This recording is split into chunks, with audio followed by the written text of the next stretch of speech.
بسم الله الرحمن الرحيم. الحمد لله رب العالمين، والصلاة والسلام على أشرف الأنبياء والمرسلين وعلى آله وصحبه أجمعين. نوينا التعلم والتعليم والتذكر والتذكير والنفع والانتفاع والإفادة والاستفادة والحث على التمسك بكتاب الله وسنة رسوله والدعاء للهدى والدلالة على الخير، ابتغاء وجه الله مرضاته وقربه وثوابه سبحانه وتعالى. رب يسر ولا تعسر وتمم بالخير، ولا حول ولا قوة إلا بالله العلي العظيم، ولا حول ولا قوة إلا بالله العلي العظيم، ولا حول ولا قوة إلا بالله العلي العظيم. أما بعد، Assalamualaikum warahmatullahi ta'ala wabarakatuh. Yang saya hormati staf-staf dan kegitangan di surau ataupun di Jabatan MITI. Moga-moga kita semua berada di dalam rahmat Allah Subhanahu wa taala dengan sebab kita luangkan masa dan ruang masa yang terhad ini di dalam majlis ilmu. Moga-moga Allah Ta'ala jadikan masa yang kita luangkan ini sebagai satu amalan kebajikan, satu amalan yang usaha kita untuk mendekatkan diri kita kepada Allah Subhanahu wa Ta'ala. Dan moga-moga dengan ruang ini juga dapat menjadi satu ruang platform untuk kita mempelajari satu ilmu yang saya petik daripada kitab Safinatul Najah karangan Habib Salim bin Sumair, yang menekankan dengan perbahasan babus solah ataupun kitabus solah, yang di mana solat ini merupakan satu tiang agama, tiang rukun agama solat, tiang agama kita iaitu solat, iaitu satu amalan yang wajib dilakukan bagi umat Islam yang mukallaf, umat Islam yang baligh berakal. Maka pastinya ia akan menunaikan solat. Maka pastinya kita perlu tahu apakah itu solat, syarat-syarat sah solat, rukun-rukun solat dan sebagainya. Jangan kita sibukkan diri kita dengan persoalan-persoalan yang tidak berkait dengan kehidupan kita, ataupun Allah Ta'ala tak mewajibkan diri kita untuk mengetahui perkara-perkara tersebut. Seperti mana ditekankan oleh Syekh Sa'id Ramadan Al-Buti di dalam tulisan dan siri ceramah beliau. Beliau menegaskan berkenaan dengan tujuan utama umat Islam ataupun manusia ini dilahirkan ataupun diwujudkan di atas muka bumi, di mana Allah Subhanahu wa taala menyatakan bahawa Allah Taala ingin menjadikan khalifah di atas muka bumi ini. Maka para malaikat bertanya kepada Allah Subhanahu wa taala, adakah kamu ingin menciptakan satu makhluk yang akan menumpahkan darah? Maka Allah Ta'ala menjawab, sesungguhnya aku mengetahui lebih daripada apa yang kamu tidak ketahui. Maka di sana terdapat sekumpulan manusia yang menghabiskan masanya mengkaji, adakah terdapat Adam lain sebelum Nabi Adam AS? Adakah terdapat manusia lain yang hidup? Dan pelbagai hipotesis, pengajian dan sebagainya.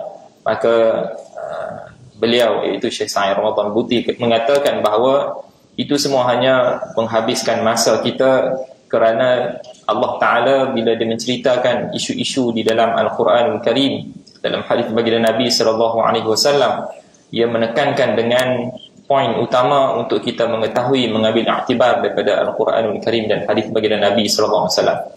Bukan kita mengkaji perkara-perkara yang tidak ada urusan dengan akidah, tidak ada urusan dengan apa yang Allah Ta'ala nak highlightkan kepada kita.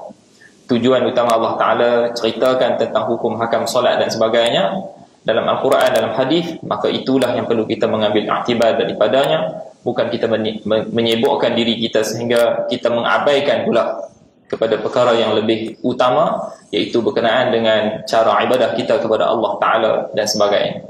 Sehingga kan beliau menceritakan di dalam bukunya, Syekh Sa'id Ramadan Buti menyatakan bahawa sampai ada satu pemuda yang datang berjumpa dengan beliau, bertanyakan soalan, adakah kamu tahu satu makhluk yang tidak ada roh, tidak ada badan, yang tawaf di Kaabah? Orang yang pertama yang tidak ada badan dan tidak ada roh yang tawaf di Kaabah. Maka Syekh Sa'id menjawab, aku tidak tahu jawapan tersebut, tapi kamu tahu tak syarat sah solat? Kamu tahu tak rukun solat? Maka orang tersebut dia kata, saya tak tahu.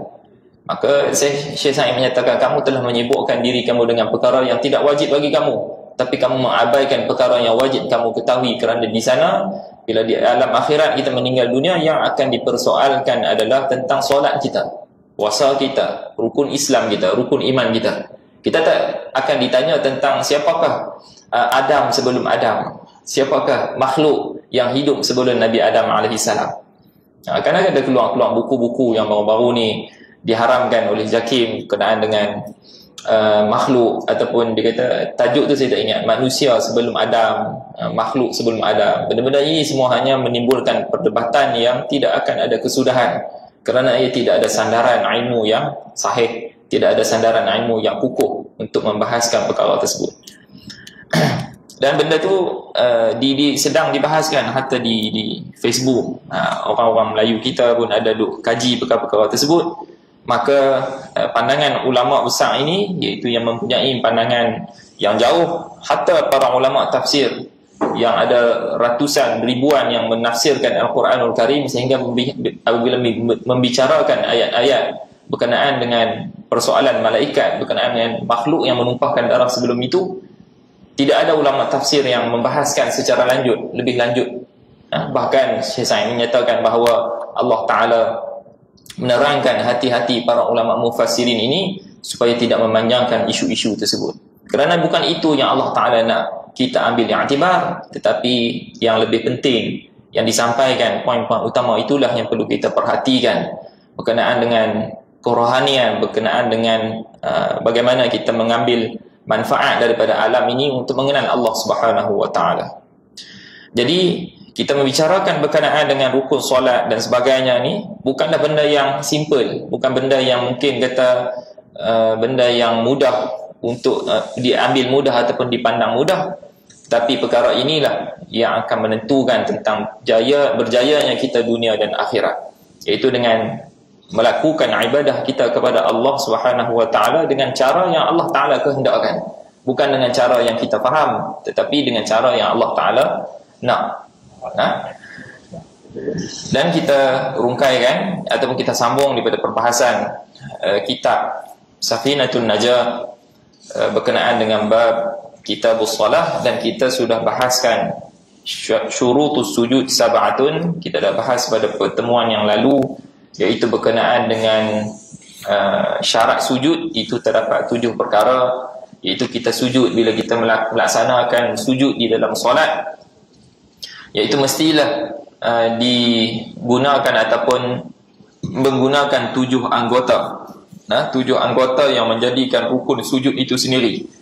Jadi sesiapa yang sujud tetapi 7 anggota ini tidak kena pada lantai, tidak sentuh pada tanah, maka solatnya tidak sah.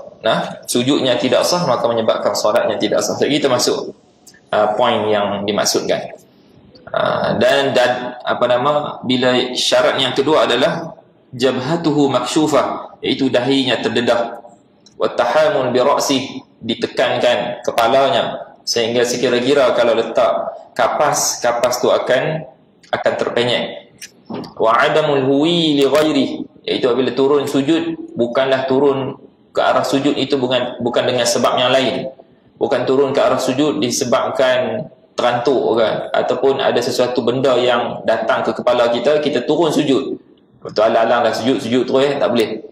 Maka mestilah apabila turun ke arah sujud itu dengan niat memang nak turun melakukan rukun sujud. Wa alla yasjuda ala syai'in yataharrak biharakatihi, mestilah disujud itu di atas sesuatu benda, atas tanah ataupun atas jadah, yang bukan pakaian yang dia pakai sendiri, yang bila dia bergerak pakaian tersebut juga bergerak. Contohnya dia sujud di atas kopiahnya, dia sujud di atas lengan bajunya, di atas telekungnya, maka semua itu menyebabkan sujudnya tidak sah. Wartifa'u asafilihi ala a'ali, mestilah benda yang tinggi direndahkan, benda yang rendah ditinggikan, iaitu dalam tubuh badan kita bila kita sujud, iaitu kepala, iaitu bahagian paling tinggi direndahkan, dan bahagian punggung kita yang rendah ditinggikan. Iaitu mestilah bahagian punggung itu lebih tinggi daripada bahagian kepala. Jadi misal kata kita sujud di atas tanah yang condong ataupun di antara anak-anak tangga, maka sujud itu sah jika kepala kita ketika sujud itu lebih rendah daripada punggung kita. Tetapi kalau kita sujud di atas anak-anak tangga, kaki kita di anak tangga yang kelima, kita sujud di anak tangga yang ketiga, bila kita sujud kepala kita sama dengan punggung, maka itu menyebabkan sujud tidak sah. Mesti kepala itu lebih rendah daripada punggung. Dan tamakninah, iaitu berhenti sekejap ketika mana sujud, maka itu perlu diperhatikan. Dan khatimah di pengakhiran pada perbahasan ini, dia menyatakan a'dha'u sujudi sab'atun al-jabhatu wa butunu asabi'il kaffain wa rukbatan wa butunu asabi'il rijlain. Iaitu 7 anggota yang dimaksudkan bila mana sujud, iaitu yang pertama adalah dahi, wajib didedahkan. Kena sebahagian dahi pun tak ada masalah, walaupun rambutnya panjang, helaian rambutnya mungkin dia sujud itu kena pada helaian rambut, tapi yang penting ketika sujud mestilah dahinya kena pada lantai ataupun pada tanah ataupun pada sejadah. Tak kisah kena bahagian mana. Janji bahagian atas dahi ini maksudnya di atas kening, bukan kat kening, bukan sujud atas kening, atas pada kening, iaitu diletakkan 4 jari, maka itulah dahi. Wa butunu asabi'il kaffain, iaitu perut jari-jari 2 tangan. Dua tangan, tapak tangan ini, maka bila mana sujud mesti kena sebahagian daripada setiap anggota. Tangan kanan misal kata cukup memadai untuk sah sujud walaupun diletakkan 1 jari. Bukan syarat kena letak 5 jari tak. Sebahagian pun boleh, letak atas sini pun boleh, letak 1 jari, ibu jari pun tak apa, jari telunjuk saja pun tak apa, tak ada masalah. Janji saya ceritakan ni sekurang-kurang untuk sah. Bukan kata letak 3 jari, 2 jari tak kena, tak sah tak. Sebahagian jari sahaja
Okey, faslun. Habis berkenaan dengan sujud. Kalau ada soalan tuan-tuan angkat tangan. Saya tak punya Ustaz. Saya lama dah tanya. Jangan simpan. Faslun tashdidatut tashahhudi 21. Kita masuk pula pada fasal menceritakan tentang tasydid yang perlu ditekankan, yang perlu dibaca ketika mana bacaan tasyahud akhir. Bacaan tasyahud ni, yang rukun ni waktu tasyahud akhir je. Waktu pada tahiyat awal itu adalah bacaannya sunat arba'ah. Tapi pada tahiyat akhir, duduk pada tahiyat akhir, rakaat kedua solat subuh, rakaat keempat solat zuhur, rakaat keempat solat asar, maghrib, rakaat ketiga, kita duduk tasyahud akhir itu ada bacaan yang tasyahud at-tahiyyatul mubarakatus shalawatut thayyibatu lillah sampai akhir itu adalah bacaan yang wajib dibaca. Rukun qauli, salah satu pada rukun qauli yang 5. Maka pada tasyahud tersebut ada 21 tasydid. 21 tasydid. Tasydid ni apa dia, yang gigi tu. Contoh kita baca at-tahiyya, at-ta tu satu dah. Hayya, at-tahiyya dua dah. Tul mubarakatus salawat atas sad tiga dah. Ada 21. Maka kena dibaca keseluruhannya. Kalau tasydid satu kita tak baca, maka akan menyebabkan batal tasyahud. Kalau kita tak baiki, batal solat. Contoh, at-tahiyya atas ta dengan atas ya, al-mubarakatus salawat atas sad, at-tayyibat atas ta dengan atas ya, at-tayyibat. At-tahiyyatul mubarakatus salawat at-tayyibat lillah atas lam, lillah. Assalamu alayka ayyuhan nabi atas sin, assa alayka ayyuhan atas ya, an-nabiyyu atas nun atas ya, an-nabiyyu wa rahmatullahi wa barakatuh. Assalamu alayna, as-salam atas sin, alayna wa ala ibadillah atas lam al-jalalah, lam Allah tu ibadillah. Bis-salihin atas salih. Asyhadu an la ilaha illallah, illa atas lam dengan atas Allah. Wa asyhadu anna wa atas nun, Muhammadan atas mim, Rasulullah atas lam.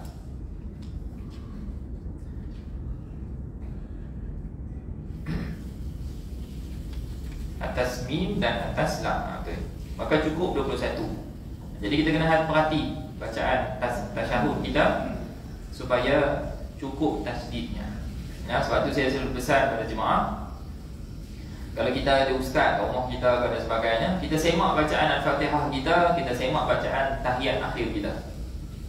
Di masjid saya pernah buat bulan puasa itu, kita buat kaunter klinik solat. Kita panggil je mana-mana jemaah yang nak baiki bacaan Al-Fatihah dia, bacaan tasyahud dia, untuk bacakan depan imam. Imam akan perbetulkan, imam dengar, perbetulkan bacaan. Moga ada manfaat. Tapi bila kita tak wajibkan ni, semua tak payah juga nak. Jadi atas kerelaan diri sendiri. Kalau kita rasa penting dan memang penting perkara tersebut, maka kita sayugianya kalau kita malu jumpa imam depan-depan orang, kita cari ustaz, kawan-kawan kita, belanja lah, tarik ke, milo ke, untuk dia semak bacaan kita. Tak payah pun. Ataupun kita cari guru yang kita memang kita hormati beliau dan kita baiki bacaan kita, bukan setakat Al-Fatihah dan tahiyat saja, tapi kita baiki juga keseluruhan bacaan Al-Quran kita. InsyaAllah, maka ada manfaatnya. Habis berkenaan dengan tasydid tasyahud, dia lalu ya, kita lalu agak ni, tak ada apa pun. Dan tasydid selawat kepada baginda Nabi SAW. Sebab tahiyat akhir kan kita selepas at-tahiyyatul mubarakatus salawat sampai mengucap tu asyhadu an la ilaha illallah wa asyhadu anna muhammadar rasulullah. Lepas tu kita akan selawat. Itu rukun qauli, rukun bacaan yang keempat, iaitu kita berselawat dan sekurang-kurang selawat Allahumma salli ala Muhammad. Bas, cukup tu je. Itu je rukun. Selepas pada tu wa ala ali Muhammad, itu adalah sunat apa? Kalau tak baca disunatkan sujud sahwi. Wa ala ali Muhammad kama sallaita ala Ibrahim wa ala ali Ibrahim wa barik ala Muhammad wa ala ali Muhammad kama barakta ala Ibrahim wa ala ali Ibrahim fil alamin innaka Hamidum Majid. Itu semua sunnah yang dikuatkan, ataupun sunat ab'ad, sunat yang berat. Sepatutnya buat. Tapi yang rukun tu apa dia? Allahumma salli ala Muhammad. Ini yang nak kena jaga tajwid dia, nak jaga pada sebutan dia. Dan itu juga ada tasdidnya, ada 4. Allahumma atas lam, atas mim. Allahumma salli atas lam, ala Muhammad atas mim. Nah, 4 tu je. Itu yang rukun. Dan wa aqallus salam, Assalamualaikum atas sin. Jadi yang terakhir rukun bacaan yang kelima adalah bagi salam yang pertama Assalamualaikum, mesti kena ada tasydid juga atas sin. Assalamualaikum. Jadi jangan sebut Assalamualaikum. Assalamualaikum. Itu tak ada alif lam tu. Jadi boleh batal solat. Yang sah Assalamualaikum dengan alif lam. Alif lam syamsiah lah. Assalamualaikum. Okey, ni saya pernah masa tahfiz dulu, kawan-kawan pergi jadi imam, budak-budak tahfiz kan. Tapi mungkin mic dia tak kuat dan sebagainya, dia pergi jadi imam tarawih. Jemaah ni mufaraqah. Sebab apa? Sebab tak jelas tok imam masa bagi salam tak dengar Assalamualaikum. Maksudnya dia pengaji bab ni, orang kampung. Dia pun mufaraqah. Sebab apa? Sebab imam-imam muda ni bab hukum tajwid tarti, contohnya dia tak boleh di. Ni mic dia salah. Bila tok imam tersebut mungkin kurang jelas. Dia sebut Assalamualaikum tapi jemaah ni tak boleh hati. Dia dengar macam Assalamualaikum je, tak dengar pun dia nak jelas. Jadi pada satu sudut bahawa para jemaah di situ, orang kampung kat situ, walaupun duduk kampung dalam cerak kan, tapi mengaji bab ni, tahu bab ni, sampai mufaraqah. Dia nak jaga bab solat dia. Jadi perlu kita ambil penting perkara-perkara ni kerana ini melibatkan sah batal solat kita. Okey, kita masuk kepada fasal yang baru, iaitu berkenaan dengan awqatus solati khamsatun. Kita masuk kepada waktu-waktu solat pula. Waktu-waktu solat yang 5, iaitu kita akan tengok dalam bab ni berkenaan dengan bagaimana kita menentukan masuknya waktu solat, setiap waktu solat yang 5 itu. Kata mu'allif rahimahullahu ta'ala wa nafa'ala bih, awwalu waqti az-zuhri zawalu syamsi wa akhiruhu masiru dhilli syai' mithlah ghaira dhilli al-istiwa. Waktu yang pertama dibahaskan adalah waktu zuhur. Waktu zuhur ni kalau kita tengok kitab fiqh, kenapa ia mulakan dengan waktu zuhur? Kerana waktu zuhur ni lah waktu yang pertama yang disyariatkan. Bila Sayyidina Jibril alaihissalam menceritakan tentang waktu solat, dia datang pada waktu zuhur dulu. Dia cerita waktu zuhur macam mana kat Nabi Muhammad. Maka waktu zuhur ni dikirakan waktu pertama. Sebab tu pada bahasa fiqh pun dia akan mula dengan waktu zuhur dulu, baru asar, maghrib, isyak, subuh. Tapi pada sudut kelebihan, keutamaan lain. Nanti kita akan tengok, tak tahu ada sebut ataupun tidak dalam kitab ni. Kalau tak ada, saya terangkan lah. Yang mana saya ingat, mana waktu-waktu yang afdal berbanding 5 waktu solat ini, ada yang lebih afdal berbanding satu sama yang lain. Awal waktu zuhri zawal syams. Awal kepada waktu zuhur, masuknya waktu zuhur, iaitu tergelincirnya matahari.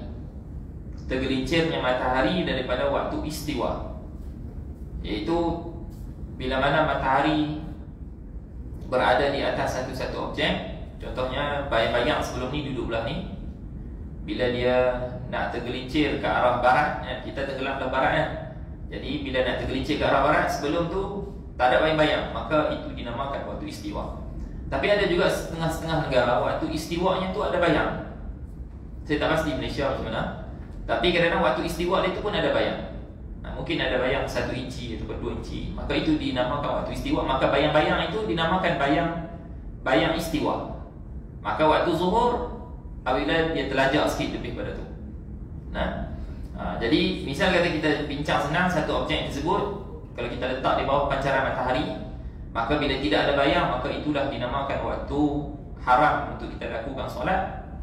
Waktu salah satu waktu yang haram, bila tergelincir keluar saja bayang-bayang sikit, maka sudah masuk waktunya waktu zuhur.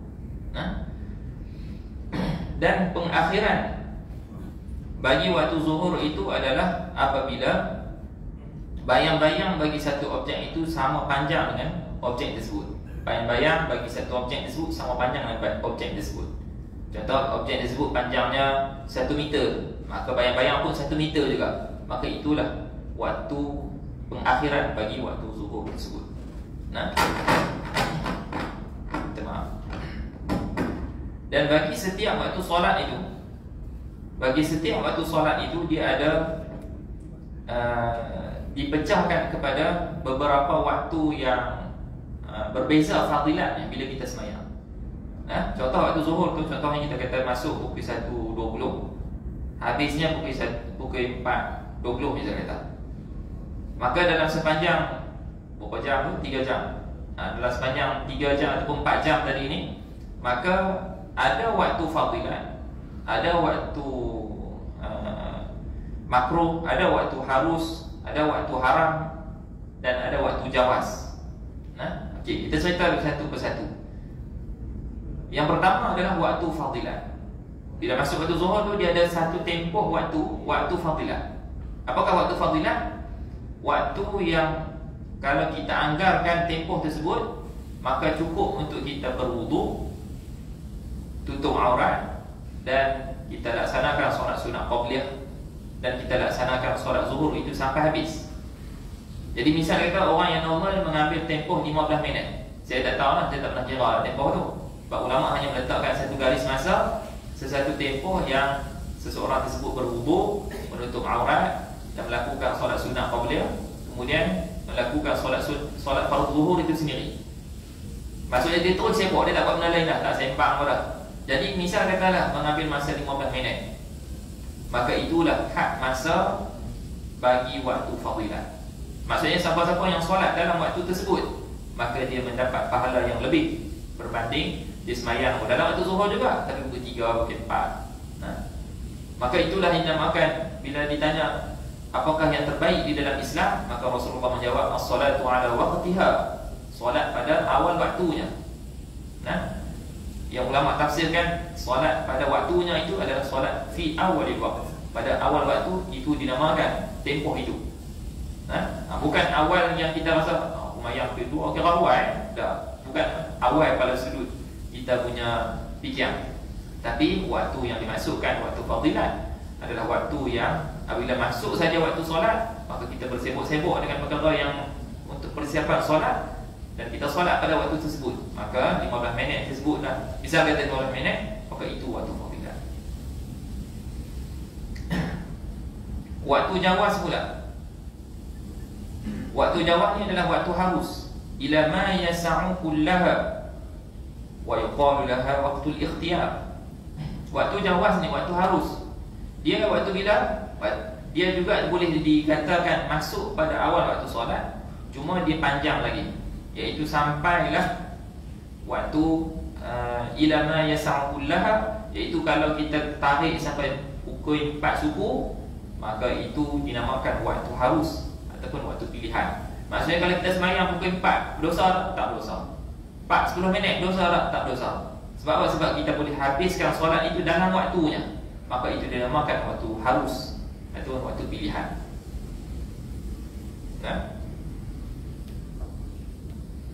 Dan ada juga waktu makruh. Waktu makruh ni kalau kita semayang ngam-ngam. Contoh kita angkat takbir pukul 4.6 lah, asar pukul 4.20, angkat takbiratul ihram yang zuhur, habis saja assalamualaikum, salam tamu tu assalamualaikum, azan asar, Allahu akbar. Maka dia semayang tu ngam-ngam. Waktu yang dia semayang tu, contoh mungkin perlu masa 5 minit atau 4 minit, maka waktu dia angkat takbiratul ihram itu adalah waktu makruh. Jangan salah faham tak, ustaz makruh tak payah semayang ustaz. Tak, kamu wajib semayang dalam waktu itu, tapi disebabkan kamu lewat, kamu tak dapat fadilat yang khusus bila kamu semayang dalam waktu tersebut. Kerana fadilat semayang fardu ni dia besar. Kita bayangkan solat sunat qabliyah subuh, pahala dia berapa? Khairum minad dunya wa ma fiha, lebih baik daripada dunia dan seisinya. Kita dah dengar kan fadilat semayang sunat sebelum subuh, pahala dia lebih baik daripada dunia dan seisinya. Bayangkan solat fardu subuh itu sendiri. Kalau kita tengok fadilat bulan Ramadan, setiap amalan sunat digandakan menjadi sama pahala wajib, dan amalan wajib digandakan sebanyak 70 kali ganda. Jadi kita bayangkan, kalau amalan wajib itu lebih baik daripada amalan sunat 70 kali ganda, maka sembahyang subuh itu pahala dia 70 kali baik daripada dunia dan seisinya. Maka solat zuhur pun fadilatnya besar, tak boleh nak dibandingkan langsung dengan benda sunat. Tiba-tiba kita mayang dalam waktu makruh, maka pahalanya Wallahu a'lam, makruh tak ada pahala. Dan dia ada waktu haram. Waktu haram ni berdosa dia sembahyang dalam tempoh tersebut, tapi wajib dia tunaikan solat pada waktu tersebut, tapi disebabkan haram kerana dia melewatkan solatnya sehingga melebihi tempoh yang sepatutnya, iaitu dia tak boleh selesaikan solat dia, dalam waktu solat, dalam waktu zuhur misal kata. Contoh, dia angkat takbir 1 rakaat sempat dalam waktu, 3 rakaat masuk waktu asar. Hatta walaupun waktu bagi salam tadi tu, nak bagi salam dah, habis waktu. Duduk tahiyat akhir lah. Maksudnya ada sebahagian juzuk daripada solat zuhurnya masuk kepada waktu yang lain. Maka sepanjang solatnya itu waktu haram kerana dia melewatkan solatnya, maka perlu perhatikan waktu-waktu solat ini supaya kita melakukan solat itu pada tempatnya, pada waktu yang paling kurang tak berdosa lah. Siapa yang boleh jaga pada waktu fadilat, maka ambil perkara tersebut. Moga-moga kita mendapat pahala yang dijanjikan, kelebihan-kelebihan yang Allah Ta'ala tetapkan kepada umat Islam, kepada kita semua insyaAllah. Jadi sekadar itu dulu perkongsian kuliah zuhur pada hari ini. InsyaAllah pada kesempatan akan datang kita akan masuk kepada waktu-waktu yang lagi 4 yang berbaki. Dan insyaAllah moga-moga tuan-tuan dan perempuan ada manfaat sebab sedikit daripada perkongsian tengah hari ini. Baik-baik itu datang dari Allah Ta'ala, lebih kurang semua maaf jika salah kata, salah bicara. Billahi taufiq wal hidayah. Assalamualaikum warahmatullahi taala.